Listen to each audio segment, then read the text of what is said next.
Salamat po ah. Sino nga ba ang makalilimot sa pelikulang Magnifico? Kung saan ginampanan ni Jiro Manyo ang kwento ng isang batang may ginintuang puso. At tila ba nalulutas niya ang anumang maliit o malaking problema sa kanyang komunidad. Ay, si Lola, Nay! Ay, si Lola! Lola, gising po! Nay! Nay, si Lola po! Subukan ko po kaya yung buuin. Baka mabuo ko. Ikaw? Ako nga, hindi ko mabuo eh. Nagpaluha rin sa lahat ang pagbuo niya ng sariling ataol para sa kanyang lolang malapit ng pumanaw. La, mamamatay na po ba kayo? La. Pero sa huli, trahedya pa lang naghihintay sa inosenteng bata. All my enemies can set me free. You welcome me as an honored guest and fill my cup to the brim. I know that... Dahil sa kanyang namumukod tanging pagganap, ginawaran si Jiro ng Gawa Durian Best Actor Award noong 2004 sa pelikulang Magnifico. Hi, ako si Cara. Kumusta? Parang naalala kita ganito ka lang kaliit. Sino kasama mo? Yung brother ko po, tsaka yung daddy ko. Okay. Hello po. Kayo po ang father niya? Ako si Cara. Ay, magkamukha kayo. Brother ko. Kumusta ka na ngayon? Sa ngayon po, masaya po sa araw-araw dahil pinayagan po ako ng DOH po magbakasyon sa bahay namin. Kahit papaano, namili-mili ako ng mga ibang gamit, nag-bonding kaming family. Sa ngayon po okay naman ako, stable naman and happy naman. Oo. Labas-masok ka sa mga rehab center. Ngayon ba, pakiramdam mo for good na ito na you're in a good place right now? Hindi na mababalik doon Opo. sa... Kasi ayoko pong isipin na mapapasama po ako and mababalik na naman sa dating pagbibisyo kasi iniwasan ko na po talaga. Kahit po saan, hindi ko na po hinahanap yung mga kinagawian ko noon. Dahil alam ko baka ma-offend ko yung family ko. Tsaka nagtitiwala sila sa akin na kung pinayagan ako magbakasyon, babalik din po ako doon for good. 6 na taon lamang si Jiro nang madiskubre siya ng isang talent scout at pagkatapos nabigyan ng role sa mga drama anthology shows. Dahil nakitaan ng husay sa pag-arte, sunod-sunod ang naging proyekto ni Jiro sa TV at sa mga pelikula. Ang galing ah! Saan mo pinapainom? Tumatak ang pangalang Jiro Manyo sa maraming Filipino. Pero makalipas ang ilang taon, biglang nawala sa mata ng publiko si Jiro. Kalaunan, si Jiro na ang naging laman ng balita. Palagi na siguro itong natatanong sa'yo, pero napaka-successful mo nung bata ka. Ang dami mong awards, napaka-bright yung future mo. Bakit ka napunta sa ganun? Siguro po dahil po hinanap ko. Kasi nung bata po ako, laki sa layaw. Tumatakas po ako minsan, lumalabas ako ng bahay. Siguro sa dami po nung naging kaibigan ko, naging part po yun ng experience ko. Tsaka journey ng buhay. So napabisyo po ako, hindi ko inaasahan. Kasi ako po nagsabi, ako po yung naghanap na gusto kong tikman. Yung ganong klase ng bisyo. Pero talagang pinagsisihan ko po. Kasi nahihirapan po ako. Nagkasakit po ako Sa tulong ng kanyang on-screen nanay na si Ai de las Alas, naipasok si Jiro sa isang rehabilitation center. 4 na beses siyang nagpabalik-balik sa rehab center. Pero noong nakaraang taon, nagkaroon daw siya ng sakit. Ano yung turning point? Ano yung naging dahilan? Bakit na talagang, eto Jiro, magbabago na ako? Nasabi mo na gano'n sa sarili mo. Natakot po kasi ako nung na-hospital ako nung nakaraan. Nung nandun po ako sa Bataan, habang nasa work po ako nun. Nahirapan po ako huminga and then naglabas po ako ng maraming plema. Siguro mga 4 days po ako sa hospital nun.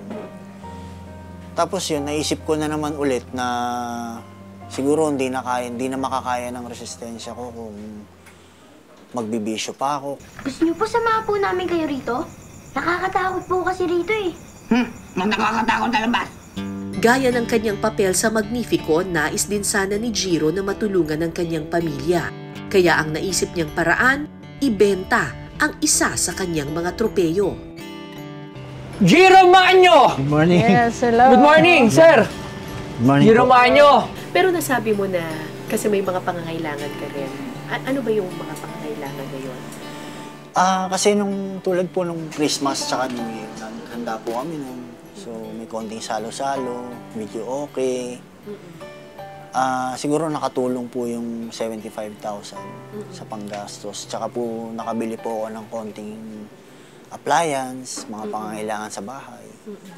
Tsaka nakapag-abot po ako sa daddy ko pambili ng gamot. Ganon din po, pambili ko rin po ng gamot. Gamot para saan? Gamot po para sa resistensya po. So, okay lang sa'yo na kahit nawala. Kasi syempre, di ba usually kapag nananalo tayo, nilalagay natin siya parang achievement, yung ganyan. May mga trophy pa naman po ako natira doon. At ito nga, yung Gawad Urian na napili ko dahil nga pinakamahusay na aktor yung nakalagay. Tinanong ko muna po yung daddy ko, yung ate ko, yung utol ko kung anong pwede namin gawin. At ako naman po yung nagdesisyon din talaga na sabi ko, okay lang yun, siguro part yun ng pagiging isang artista na siguro yung trophy ko, kung matuloy yung museum ni Boss Toyo, makikita ako doon at least. Si Boss Toyo ay isang vlogger at may-ari ng pawn shop na ito. Binili niya ang tropeyo ni Jiro. Magkano yan? Award mo yan. 500? 500. 500,000. 100? Nagkasundo sila sa halagang 75,000 pesos. 75,000. Sige, boss. 75,000. Deal. Ngayon pa lang, marami na raw ang nagkaka-interes na bilhin ang tropeyo ni Jiro. Actually, marami nang bumibili nito. Sobrang dami na nag-PPM, nag-send yes. Hindi naman sila si Jiro Manyo. Hindi. Ay, wala naman kasi pangalan. Wala, opo. Pero marami nang bumibili as high as 200,000. No na nag-offer, yes. Pero we still refuse. Bakit nila bibilhin? Hindi naman sila aktor, hindi naman sila... Nakarelate po sila kasi sa movie nung Magnifico. Wala naman daw balak si Boss Toyo na ibenta ang tropeyo ni Jiro. Nais daw niya kasi itong ilagay sa gagawin niyang museo para sa mga artista tulad ni Jiro. Pero sa natin sa mga hindi ko para ibenta pa. Bakit? Kasi napaganda ng storya behind this. Bakit mo nasabing maganda kasi yung kwento sa likod nitong trophy na to? Pirmahan niyo kasi talaga, yung time niya as an actor, talagang super sikat siya. Galing talaga. Super galing niya talaga. So, katulad nga sinabi ko, kung ngayon man, hindi siya kilala ng iba, pero dun sa mga nakasubaybay at nakaabot ng mga movies niya na nilabasan, para sa amin, kumbaga, parang superhero pa rin siya when it comes to acting. So, binibigyan natin yun ng halaga. Marami ang nanghinayang dahil ibinenta ni Jiro ang kanyang tropeyo. Pero para sa dating aktor, ang totoong parangal ay ang kanyang pagbabagong buhay. Anong mensahe mo sa mga tao na kasalukuyang nalululong sa droga at hindi pa makawala doon sa bisyo? Hindi ko po kasi masabi na tigilan na nila kagad. Kasi tingin ko, nagiging parte po yun ng buhay kapag masyado tayong nagiging komportable sa sarili natin. Doon po tayo nagkakaroon ng mga ganong experience. So tingin ko lang, ang papayo ko lang po is yung commitment sa family. Siguro wag bumitaw. And then yung siguro magpunta-punta sa church kahit minsan. Magbasa-basa ng Bible para malibang sila, makalimutan nila yung mga barkada. Or kumonsulta po sa mga doktor, sa mga eksperto, para po ma-prevent kagad. Sa ngayon, mas nakatuon daw ang atensyon ni Jiro sa pagtulong bilang volunteer sa kanyang rehabilitation center. Wala rin daw sa kanyang isip na muli pang bumalik sa pag-aartista. Marami po kasing nagsasabi sa akin na bumalik daw ako ulit. Hindi ko po muna sila masasagot dahil po sa ngayon masaya naman po ako sa araw-araw na buhay. Nakakatulong po sa pamilya. And meron din naman po ako mga ibang pinagkakaabalahan. Kung ikukumpara mo yung Jiro noon at sa Jiro ngayon, ano yung mas gusto mong Jiro? Hindi ko po ma-imagine eh. Siguro yung ngayon po. Kasi mas naging matured na po ako. At yun nga, naialis ko na sa sarili ko yung pagbibisyo.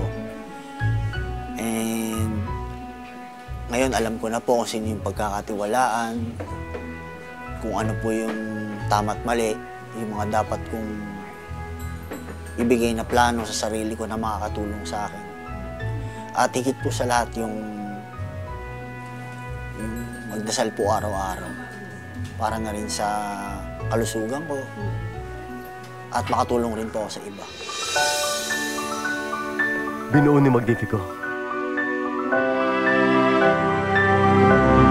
Hindi mga tropeyo at mga parangalang tunay na sukatan ng tagumpay ng isang tao.